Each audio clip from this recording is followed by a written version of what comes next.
भारत और पाकिस्तान का युद्ध रुकने के बाद कुछ लोग कह रहे हैं ऐसा क्यों किया, मोदी जी कमजोर पड़ गए। मोदी जी कमजोर नहीं पड़े हैं, लेकिन कोई और कमजोर पड़ गया है। कमजोर पड़ गए हैं उनके वो सपोर्टर्स जो आज उनसे सवाल पूछ रहे हैं कि ऐसा निर्णय क्यों लिया। जो इंसान मेहनत करके वहां तक पहुंचा है, हमसे ज्यादा काबिल है, ये सब जानते हैं। आज हम उसी से सवाल पूछ रहे हैं कि ऐसा निर्णय क्यों ले रहे हो।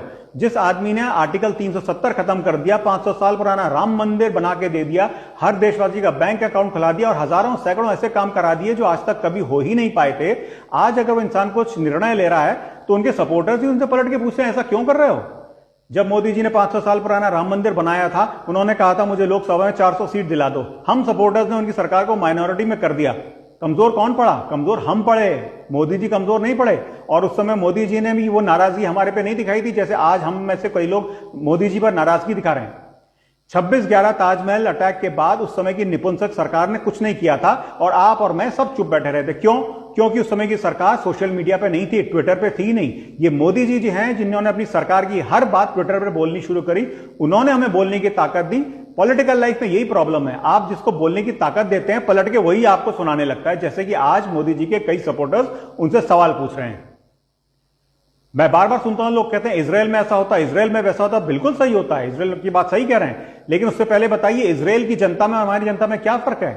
बहुत बड़ा फर्क है। इजराइल के हर परिवार में एक आदमी फौज में होता है। आप में से और मुझ में कितने लोग अपने बच्चों से कहते हैं बचपन से कि फौज में जाना है, जाना है, जाना है। अगर किसी कारण से रिजेक्ट हो गया अलग बात है, लेकिन जाना है, जाना है, जाना है नहीं। हम अपने बच्चों से कहते हैं आईआईटी कर लो, नीट कर लो, सीए कर लो, वकील बन लो, कुछ कर लो, अच्छी जिंदगी जियो, लाइफ को एंजॉय करो, ये जिंदगी ना मिलेगी दोबारा, ब्ला ब्ला ब्ला।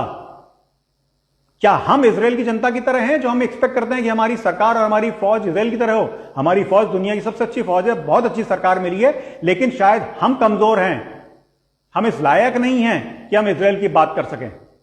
अपने बच्चों को फौज में भेजेंगे आप? जब अगर पाकिस्तान ऑक्युपाइड कश्मीर में फौज जाती है तो आपको क्या लगता है वहां के लोग स्वागत करेंगे? वो कश्मीर जो हमारे पास 75 साल से है, वहां जब हमारी आर्मी को ऑपरेशन करती है तो वहां के कश्मीरी लोग उन पर पत्थर मारा करते थे। जब हमारी फौज पाकिस्तान ऑक्युपाइड कश्मीर में जाएगी तो वहां के लोग हमारे फौजियों को नहीं मारेंगे। कौन मरेगा? दूसरे का बेटा मरेगा, दूसरे का भाई, दूसरे का पति मरेगा, क्योंकि हम अपने बच्चों को तो इंजीनियर, डॉक्टर, सीए, वकील बना के जिंदगी ना मिलेगी दोबारा एंजॉय करवा रहे हैं।